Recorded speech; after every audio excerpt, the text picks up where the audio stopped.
Welcome, welcome. Baruch atah Adonai Eloheinu melech haolam, asher kitshanu b'mitzvotav v'tzivanu la'asok b'divrei Torah. Amen. So this Parsha of Shoftim, Deuteronomy, there are parts of Deuteronomy which represent new laws, references that have not been made before, and this is one of them that we're in the midst of it. When we left off the last time, we were talking about a situation that takes place before battle, where the priest and the officers address the troops, and they make various statements to allow certain people to return to their homes so that they don't have to be conscripted into battle. And so we are in the midst of this when last time, and we're getting somewhat to the end of it. Let me see where we are. Yes, okay, I think this is where we left off. Just to double check. So these are the various statements. So the priests make the statements, and the officers then announce it to the troops, and people can react the way they need to under the circumstances. Umi ha'ish asher eras isha, and who is the man who has betrothed a woman? Velo lakacha, and did not lakacha take her literally means, of course, marry her. Okay. So if he's engaged, but he hasn't had a chance to marry the woman, Yelech, let him go, v'yashov leveto, and return to his home.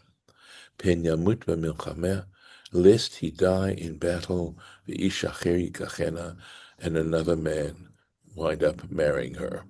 Okay. So, simple Rashi on this, pen yamut b'milchamo, lest he die in battle. Yashuv, he should go back, he should return. Pen yamut, lest he die. She'im lo yishma lidivrei hakohen, because if he doesn't pay attention to the words of the kohen, kidahu she'amut. That's likely to happen, right? He is worthy of death. Literally, is how we would understand that. So, listening to the kohen. Going on. V'yasfu hashotrim ledaber elaham, and the officers should continue to speak to the people. V'amru, and they should say, Mi ha'ish hayare v'rach halevav, who is the man who is fearful and soft-hearted? Okay, Yelech, in other words, he doesn't have the courage to go into battle. Yelech, he should go. V'yashov leveito, and he should return to his house. V'lo yimas et levav echav, and he should not melt the hearts of his brothers, bilkil vavo, like his own heart. So, the final condition. So, v'yasfu ha-shotrim, the officers should continue. So they point out, lama ne'emar kan v'yasfu. So here, why does it say the officers should add? Mosifim ze, they add these words, al divrei hakohen, on the words of the priest. Shehakohen, because the priest, if we read back in Deuteronomy 20, verse 2, the priest speaks, umashmia min shema Yisrael ad lahoshia etchem. He also announces from where it says Shema Yisrael ad until it says lahoshia etchem. So if we go back to Deuteronomy 22, we'll check it out. Let's take a look. Here we go. Go to 22, just taking a few moments here, and we'll see how it says this. Here we are. So it says here, V'haya kekoravchem el hamilchama, when you draw near to battle, v'nigash hakohen, there it is, the priest should draw near, v'diver elaham, and he should speak to the people. And this is what he says, quote, Shema Israel, just as Rashi said, right? Hear Israel, hearken Israel, aten krevim hayom, you are drawing near today to do battle. He goes on, we got there. All this gives them encouragement, right? That God will be with them in battle. Let's keep going. Here we go. Lehoshia etchem, right? In other words, that Ki Hashem Elokechem, for the Lord your God, Ha'olech imachem, goes with you, Leilachem lachem im oivechem, to do battle with you against your enemies, Lo'oshiatchem, to save them. So there is.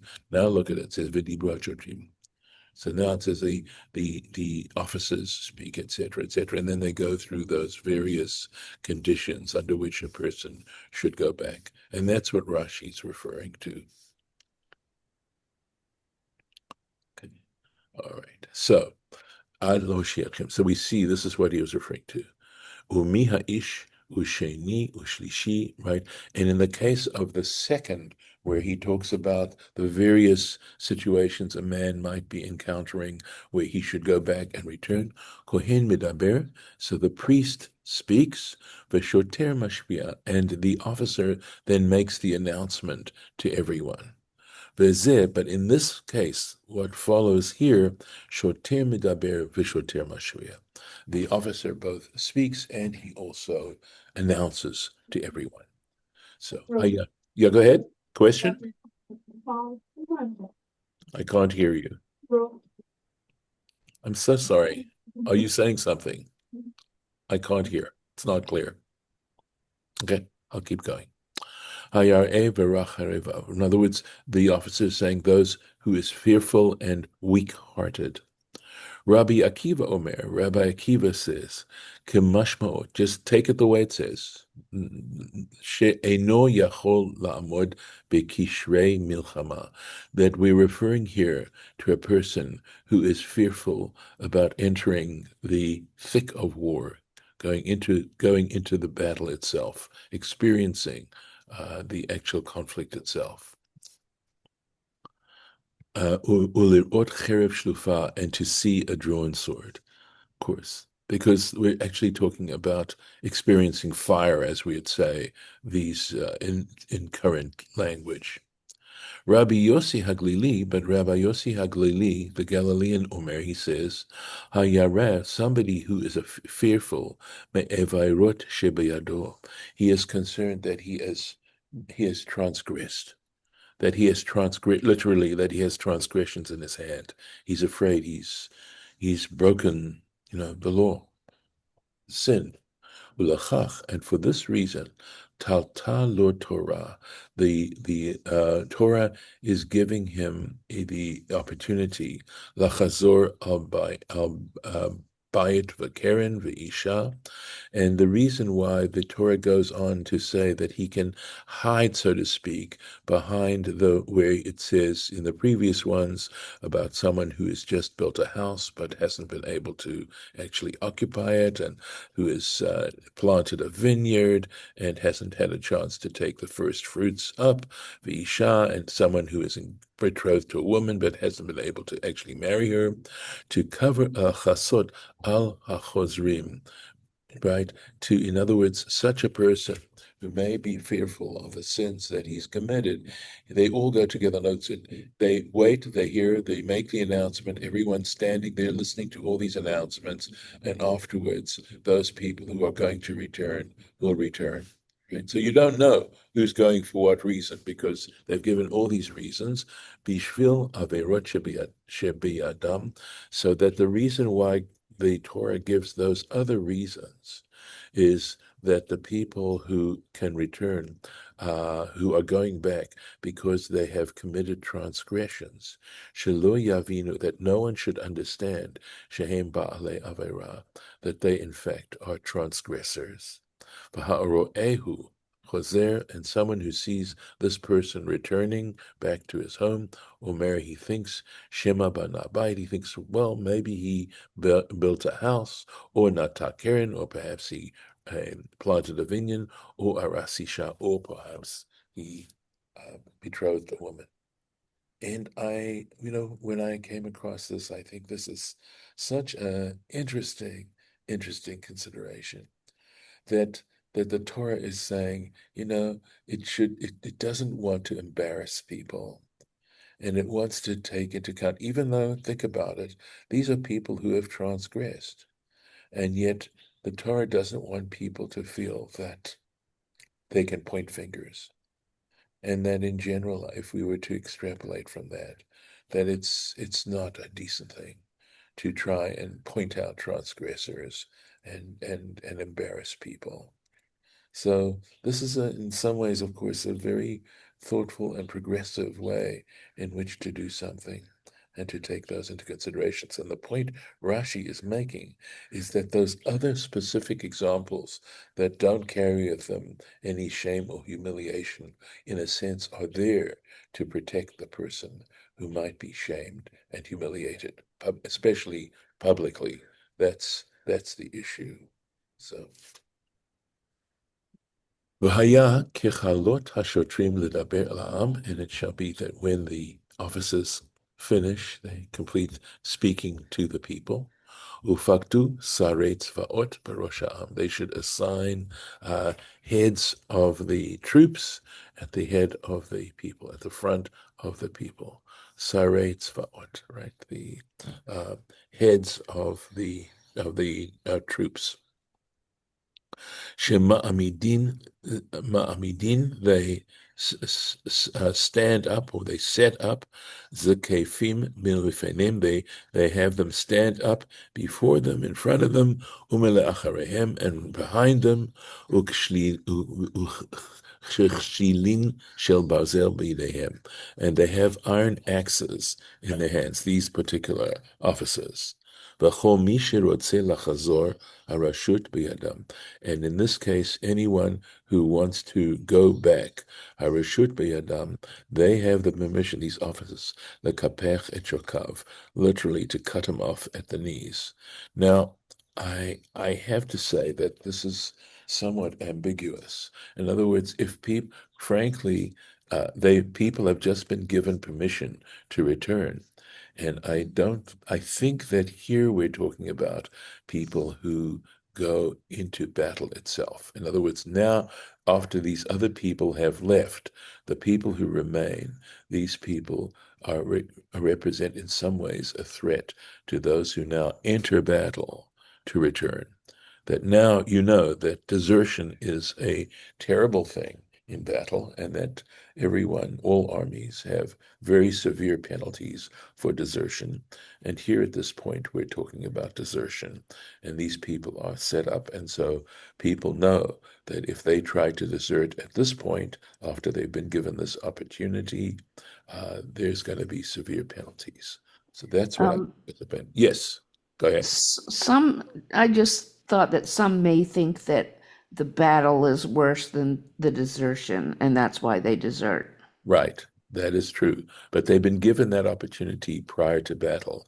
And once you actually enter battle, desertion, as he's going to mention, desertion is totally disastrous. Yeah, but if you're a young child in danger, in battle, Yeah, you might want to I know. save your own life. Right, but you probably don't want to have your legs cut off. So that's here it is. It's a question of choice, right? Exactly. I mean, they're worried that somebody who hasn't taken advantage of this particular moment, etc. Let's keep going, okay? Just for a sec. And please feel free to add some words when we're done. Okay. Zekefin b'nei Adam. All right. So when it says Zekefim, I believe b'nei Adam umdim, these people stand b'kitzei hamaracha, at the edges of the battlefield, right, of the battle itself. Liskof et hanoflim, to lift up those who have fallen. In other words, they act as medics, right? Ulachazkam b'divrehem, and also to encourage them with their words, right? Shuva el hamilchama, return to battle. V'lo tanusu, do not desert, do not flee. Shetchilat nefila nisa, because the beginning of losing the battle is starting to run away. The moment you start to run away, you've lost. So he clarifies here exactly the role of these particular people in the battle itself. Did you want to add anything more at this point? Okay. All right. So going on. V'haya kechalot hashotim ledaber laham, and when the officers finish speaking to the people, Ufakdu sarei tzvaot berosh ha'am. Then they should assign heads of the armies, right, of the berosh ha'am, at the head of the people. In other words, of course, we know that for to go into battle disorganized is a guarantee of failure. That part of the success of any campaign has to do with the level of organization that's involved in setting up the campaign and organizing oneself there. Okay, going on. Ki tikrav el ir lihilachem aleha. When you draw near to a city to do battle, to vage battle against her, v'karata elaha l'shalom, you shall call out to her in peace. In other words, you should offer peace to begin with. Hey, let's see if there's any Rashi here. When you draw near, or if you draw near. So Rashi points out, because we know that going in to conquer the land, they had to go in and conquer the 7 Canaanite nations. And this was a commandment. They had to go do it. Uh, and the reason given within the Torah is that these people had lived such depraved lives and such immoral lives that they didn't deserve to be able to hold the land any longer. And of course, the implied message was that if the Israelites were to behave in the same way, they would also have to face terrible defeat and deprivation and exile and things like that. So that's that is not what we're talking about here. Is what Rashi wants to point out. B'milchemet hareshut hakatuv medaber. He says that the circumstance here is where the battle is not one that was commanded regarding the 7 Canaanite nations, but if there is in fact a need to expand the territory, that's what we're talking about. This is Rashi's opinion. I will tell you that it is not an unchallenged opinion. There are those who say that it isn't just that situation, but Rashi is of the opinion that here we're talking about a conditional war. Kamoshe Mefurash Be'inyan, he says, and the support he has for his position, it says, Kain Ta'aseh, at the end of it, it says, thus you shall do, in other words, the laws that are going to follow, Lachol, going on to the Rashi, Ha'arim Harechokot, because it says, thus you shall do to all the distant cities. So, in other words, saying it's only got to do with expansion. But as I mentioned, you can interpret it to say to include distant cities and not necessarily to say that it has only to do with distant cities, but that the Torah is saying this is how you have to do it. And we'll see actually that it's not necessarily a situation where these people have to be wiped out under all circumstances. So let's see if we can get there. We get there today. We'll see. Otherwise, hopefully, we will in the points as we go through this. Okay. All right. So there we are. So then we finish the Rashi. So we're going to go on to the next verse. Vahaya, right? I think we did. Yeah, we did. Okay. Vahaya, it shall be im shalom ta'ancha, if they in fact respond, offering peace. Upatchalach, and they open the city. They make the city available to you, right? We could be talking about a walled city, so they open the gates of the city and they allow you to enter. Vahya kol ha'am ninsaba, and all the people that are found within it, yulacha, they shall be for you, lemas va'avducha, they shall be as for forced labor.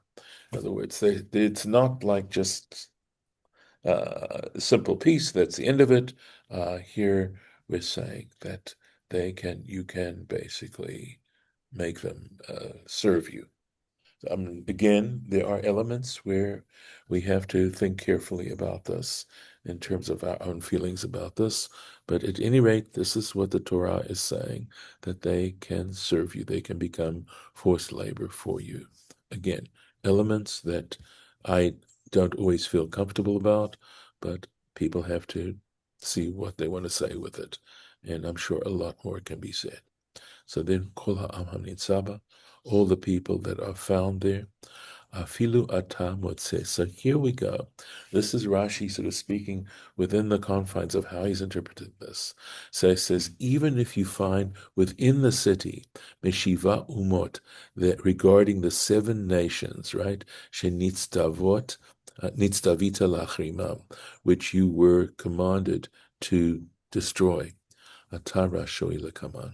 In fact, you have permission to, in fact, allow them to continue to live. Lemas va'avducha. So here we go, talking about forced labor. So this is interesting. He says, Ad kablu alehem masim shibud. So he says, to the point where they will accept upon themselves. A mas is generally a tax. The shibud is servitude. So again, I think, these days, I would like to think that we try not to act in this particular way with people. But at any rate, in terms of we've said these sorts of things, we've come across similar sorts of things in the Torah. And again, it's possible that were the Torah to legislate differently and more liberally, let's say, that people would just ignore it. Sadly, there are people who feel a need to be able to take advantage in this particular way. And life is complicated, need I tell you. But there's certainly room for debate. Ve'im lo tashlim imach. However, if she is not willing to make peace with you, va'asta imcha il milchama, and they wage war against you, v'tzarta aleha, you can lay siege against the city. Ve'im lo tashlim imach, va'asta imach milchama amcha milchama. So the catchphrase, right? They wage war against you. Hakatuv mevasrecha. Mevasrach, she'im lo tashlim imach. The scripture is foretelling you, right? Is predicting for you, she'im lo tashlim imach, that if it refuses to make peace with you, sofa lehilachem bach. In the end, that city is going to make war against you. Im tanichena v'telech, if you choose to just leave it alone and depart. That you don't, if in fact they refuse to give you peace, know that in time, regardless, they will come against you. So you don't have a choice. You have to do this. B'tzarta aleha, you shall lay siege against it. Af la'ariva v'lahatzmi'ah, even to a point to starve it out, right? Make them hungry, ulahatzmi'ah, and make them thirsty, ulahamita mita tachloim, and to, unfortunately, people are going to die from illness there.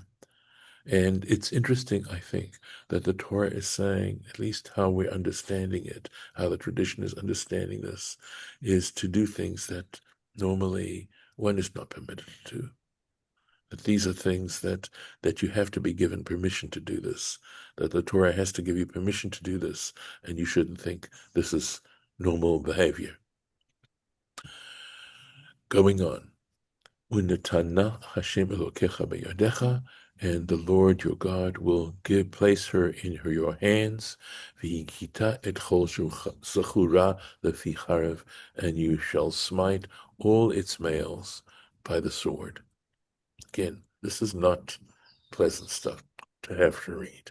Right? So, Unetana Hashem Elokecha leyadecha, and the Lord your God will deliver it into your hands. Im asita kol ha'amor ba'inyan, if in fact you do everything that is mentioned here, right?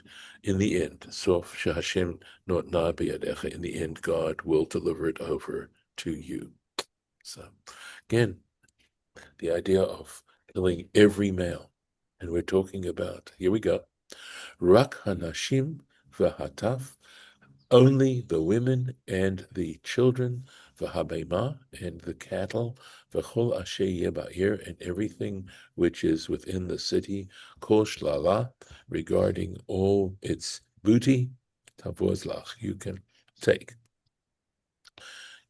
And you can consume the, I would say, the booty of your enemies, asher natan Adonai Elohecha lach, which the Lord your God has given you. So, a little bit of, at least to know that the children and the women are spared; they're not killed like all the males. Again, these are deep and tough things to have to think about and to recognize all the implications that are involved here. And the other thing, of course, is that in some ways, if you think of, it doesn't, I don't believe it's allowing you to rape these women or to abuse these children. It's not allowing you to do these things. And when you consider what actually happens in battle and in these situations, you could say that the Torah is trying to, rein in on the kind of uh, free behavior that human beings can unfortunately do going on. Let's take a look. Vahataf, right? Okay, well, there we go. All right. Yes. So Rashi says, Aftaf shel Zacharim. We're including here the children that are male, right? Because it said destroy all the males, but we're accepting the male children. Uma ani, I'm going to, hopefully that I've got this correct. Makayim, ve'ikol zechira. Okay, so what does it mean? This is going to support what we just said. So why does it say v'hitkita et kol zechira?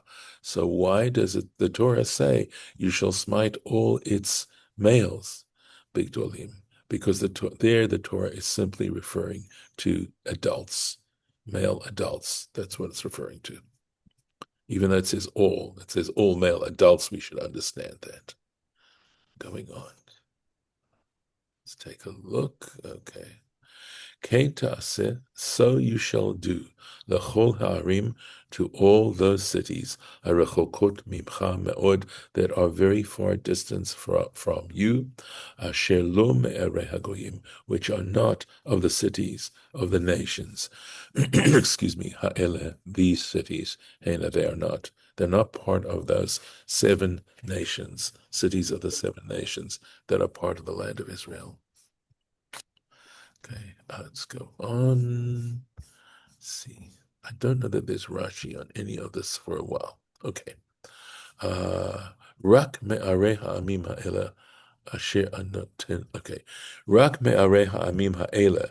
Only from these cities, asher Hashem Elokecha noten lacha nachala, which the Lord your God is giving to you as a possession, lo techayeh kol neshama. In that case, you cannot allow any soul to live. And of course, what is this? It's genocide. But it is the only way we can handle it is to say this is back then. It refers only, and the fact that it says only, it's a one-time deal.